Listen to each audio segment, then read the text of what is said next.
ఇప్పటిదాకా ఈ ముద్దాయి చెప్పిందంతా అబద్ధం, కట్టు కదా. అసలు ఏం జరిగిందంటే... నమస్కారం సార్. నీ పేరు? లక్ష్మీపతి అండి. చూడు లక్ష్మీపతి, లల్లీ పుట్టినరోజు నాడు కారులో ఈవెన్ని లల్లీని గుడికి తీసుకెళ్ళింది నువ్వే కదా? అవునండి. గుడికెళ్లే దారిలో ఏం జరిగింది? దారిలో ఉన్నటువంటి కారు చెడిపోయిందండి. నేను రిపేర్ చేస్తుంటే అర్చనమ్మ గారు ఎందుకో కంగారుగా కనిపించారండి.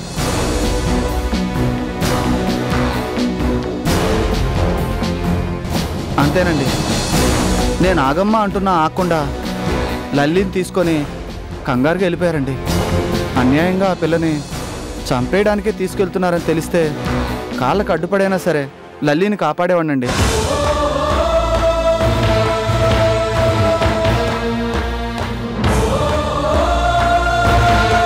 Please note this point your honour.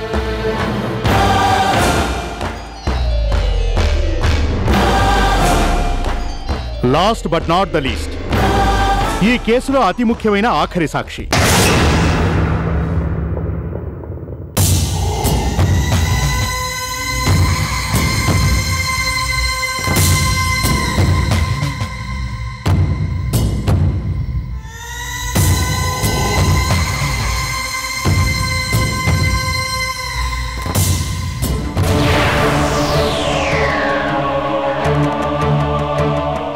చూడమ్మా, బోన్లో నిలబడిందే ఆవిడ నువ్వు గుర్తుపట్టగలవా?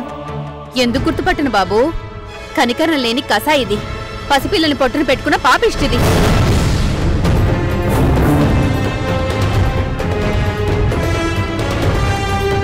అంటే ఆ హత్య జరగడాన్ని నువ్వు కళ్ళారా చూసావా? చూశాను బాబు. చూసినప్పుడు మాత్రం అనుకోలేదు నా కళ్ళ ముందు జరుగుతోంది హత్య అని.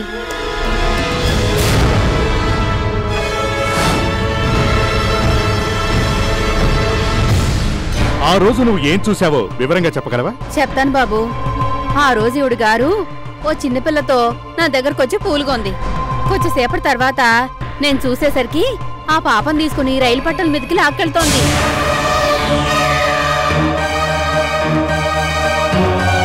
ఎదురుగా రైలు వస్తుంటే చిన్నపిల్లని రైలు పట్టాల మీదకి ఎందుకు బలవంతంగా లాక్కెళ్తుందో అనుకున్నాను గాని ఇంత ఘోరం చేస్తుందనుకోలేదు బాబు.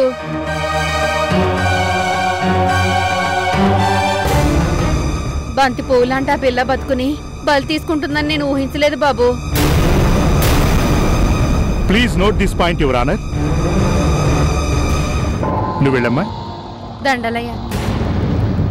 ఇప్పటిదాకా ప్రవేశపెట్టిన సాక్ష్యాధారాలను బట్టి, ముద్దాయి గత జీవితాన్ని బట్టి, స్వయంగా కంప్లైంట్ ఇచ్చిన ఈ ముద్దాయి భర్త రాంప్రసాద్ ఇచ్చిన వాంగ్మూలాన్ని బట్టి 5 ఏళ్ల పసిపాప ముక్కు పచ్చలారని లల్లీని పుట్టినరోజు నాడే దారుణంగా, కిరాతకంగా ఒక పథకం ప్రకారం కదిలే రైలు కింద తోసి హత్య చేసింది ఈ ముద్దాయే అని స్పష్టంగా నిరూపించబడింది.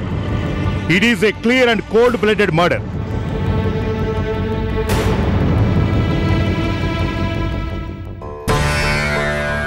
కాబట్టి మొత్తం స్త్రీ జాతికే కళంకంగా నిలిచిన ఈ ముద్దాయికి ఇండియన్ పీనల్ కోడ్ 497, 325, 317, 302 సెక్షన్ల ప్రకారం కఠినమైన శిక్ష విధించవలసిందిగా కోర్టు వారిని కోరుతున్నాను.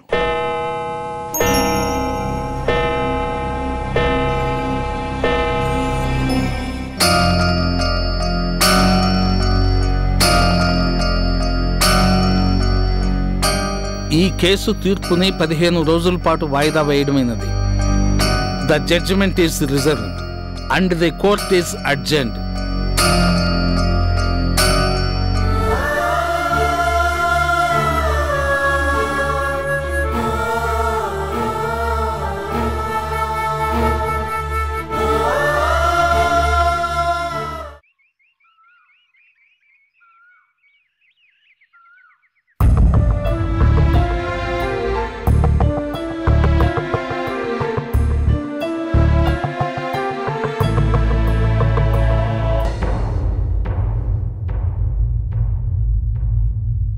బావా, ఏమైంది?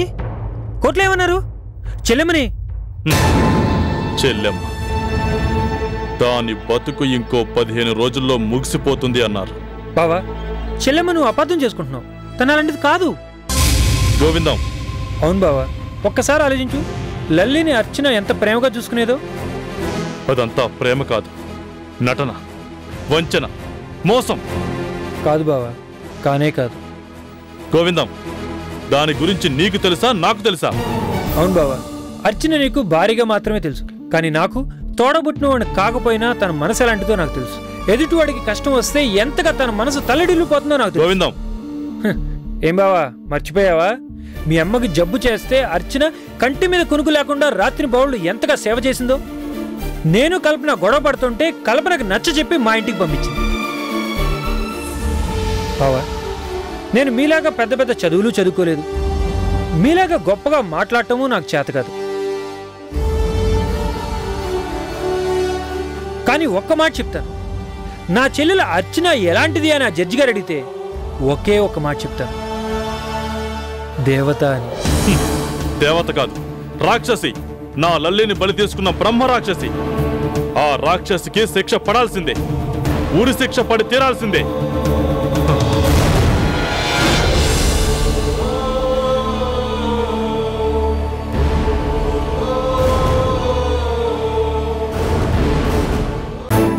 చూసావా మమ్మీ, అంతా నేననుకున్నట్టుగానే పర్ఫెక్ట్ గా జరుగుతోంది.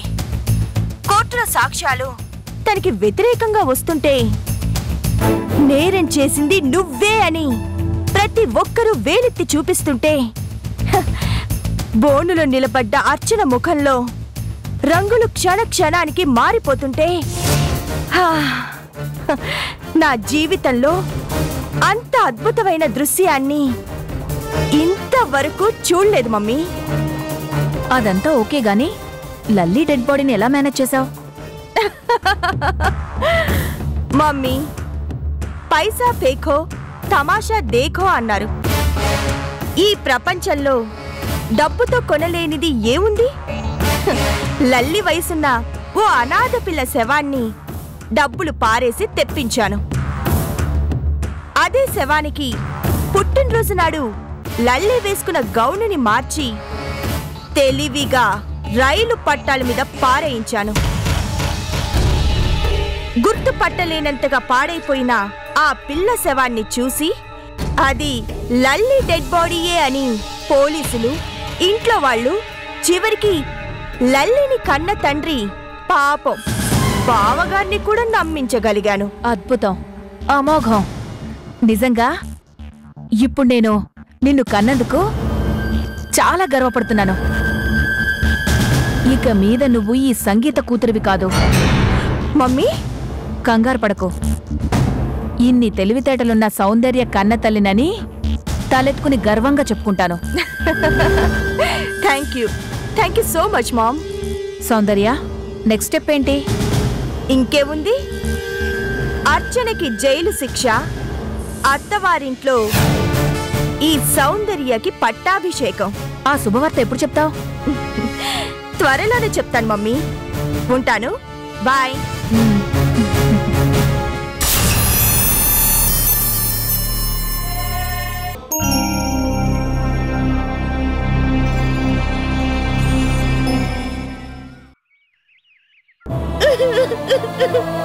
అర్చన,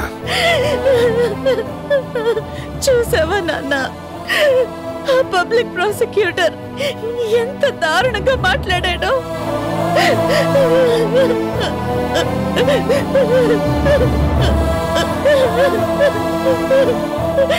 జరిగింది ఒకటైతే మరోలా చిత్రించి అందరి ముందు ఈ నేరాన్ని చేసింది నేనే అన్నట్టు ఎలా వాదించాడో. నేనే నా లల్లిని ఈ చేతులతో హత్య చేశానన్నాడు. అర్చన, ఎందుకే నాన్న ఈ కోర్టు విచారణ ఏది వద్దన్నారు? కానీ మీరే. చూడమ్మా, ఏ నేరం చేయకుండా నువ్వు తల వంచుకుంటే ఆ తప్పు నీదే అవుతుంది. రేపు నీ బిడ్డని హంతకురాలు కొడుకు అని అందరూ అంటారు. అది నీకిష్టమేనా? అందుకేనమ్మా నీ బిడ్డ ఈ సమాజంలో ధైర్యంగా తలెత్తుకుని తిరగాలని నువ్వు అనుకుంటే ముందు నువ్వు నిర్దోషమని నిరూపించబడాలి. అవునమ్మా, ఉలి దెబ్బలు తగిలితేనే శిల శిల్పంగా మారేది. ఇలాంటి అగ్ని పరీక్షలు నువ్వు భరిస్తేనే నువ్వు నిర్దోషమని నిరూపించబడేది. నిప్పులో కాలిస్తేనే బంగారపు స్వచ్ఛత తెలిసేది. ఇలాంటి సుడిగుండాల్ని తట్టుకోగలిగితేనే అసలు దోషెవరో బయటపడేది. చూడమ్మా, జడ్జి గారు తీర్పు చెప్పడానికి ఇంకా 15 రోజులు టైం ఉంది. ఈలోగా ఏదైనా ఒక బలమైన సాక్ష్యాన్ని గనక మనం సంపాదించగలిగితే. ఇన్నాళ్ళు దొరకని సాక్ష్యం ఇప్పుడు మాత్రం ఎక్కడి నుంచి వస్తుంది? నాకు ఏ ఆశ లేదు. చూడమ్మా, నాకా నమ్మకం ఉంది అర్చన, నాకా నమ్మకం ఉంది. ఒక్క సాక్ష్యం, ఒకే ఒక్క సాక్ష్యం దొరికితే చాలు కేసు తారుమారు కావడానికి. అవునమ్మా.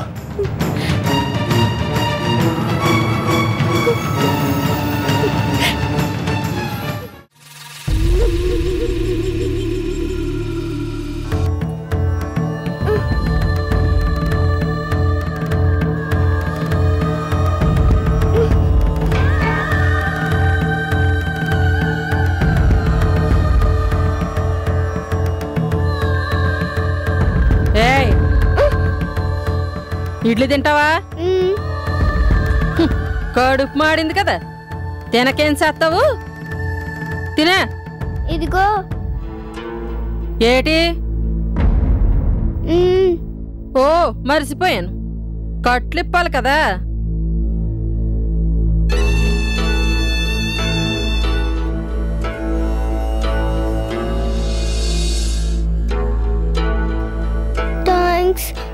సర్నే, ఈ బుద్ధి ముందే ఉంటే బాగుంది. తినే తినే.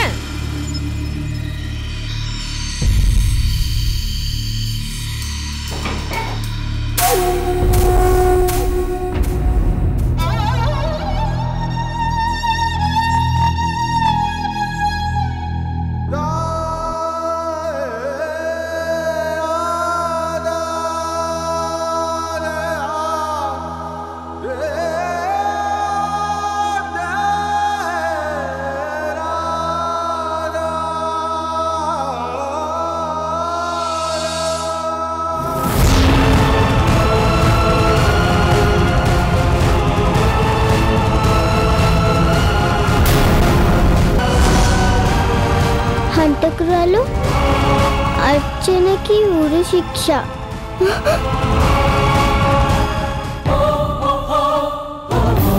మానవత్వాన్ని మంట కలిపిన ఒక ఆరదాన్ని ఉదంతం. అర్చన అనే స్కూల్ టీచర్ రామ్ ప్రసాద్ అని కోటేశ్వర్ని పెళ్లి చేసుకుంది. మొదటి భార్య ద్వారా రామ్ ప్రసాద్ కి పుట్టిన కూతురు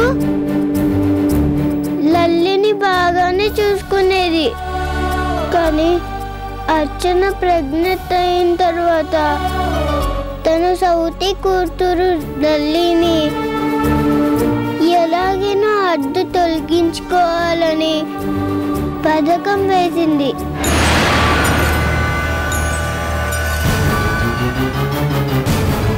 ప్రమాదవశాత్తు రైలు పట్టాల మీద నడుస్తుండగా లల్లి రైలు కింద పని చనిపోయిందని అందరినీ నమ్మించాలని ప్రయత్నించింది. కానీ పోలీసుల ఎంక్వైరీలో అది ప్రమాదం కాదు, హత్య అని తేలడంతో అర్చనని అరెస్ట్ చేసి రిమైండ్ మీద జైలుకి పంపించారు.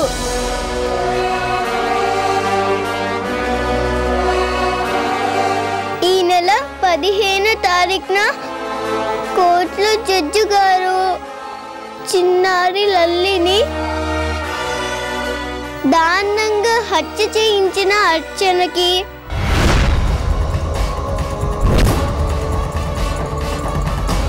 ఉరి శిక్ష విధించే అవకాశం ఉంది.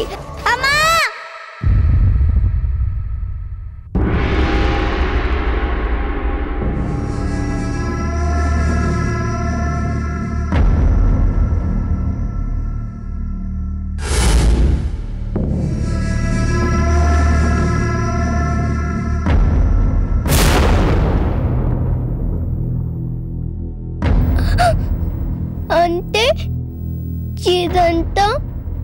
ఎవరో ప్లాన్ చేసిన కుట్ర.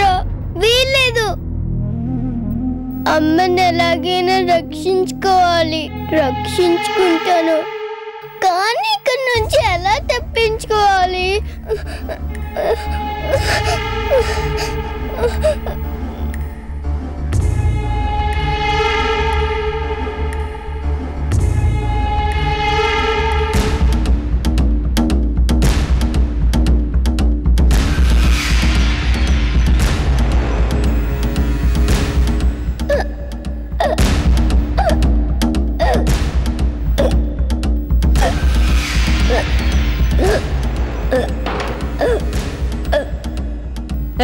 తినేసావా? ఉండు, తెస్తానుండు.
ఎటెళ్ళిపోన్నది పిల్ల?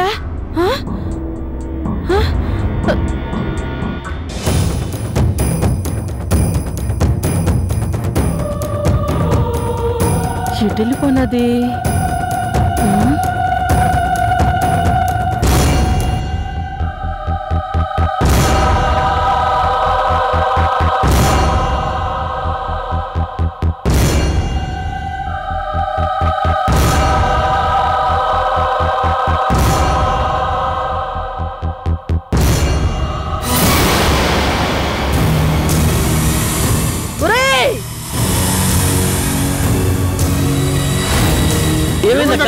పాప కనిపించట్లేదు, ఎత్తకండ్రా.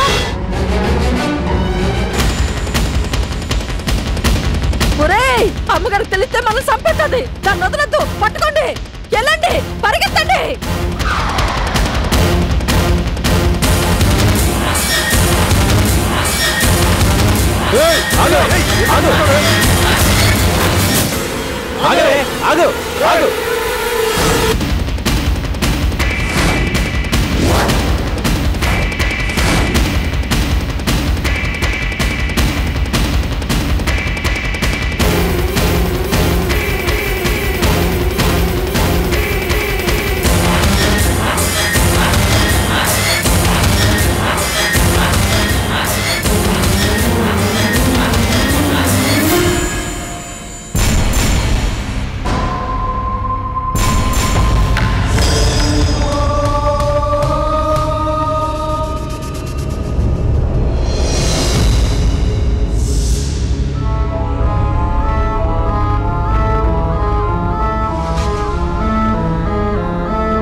వినడం తెలియదు, మరిగా మస్గా ఉంటుందిరా.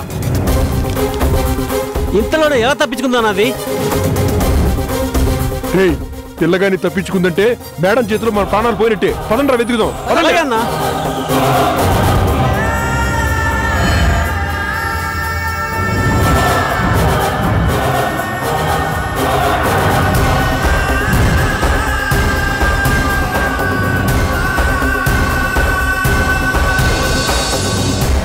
బుర్రలేని వాళ్ళు.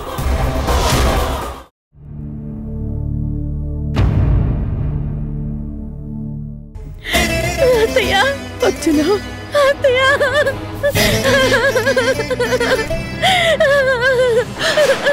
అత్తయ్య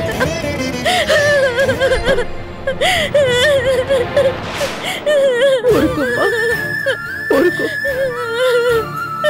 మా కళ్ళ ముందే నీకు ఇంత అన్యాయం జరుగుతున్నా ఏమీ చేయలేని నిస్సహాయులుగా ఉండిపోయామమ్మా. మమ్మల్ని క్షమించు. నాకిలా జరగాలని రాసి పెట్టుంటే మీరు మాత్రం ఏం చేస్తారు మావయ్య?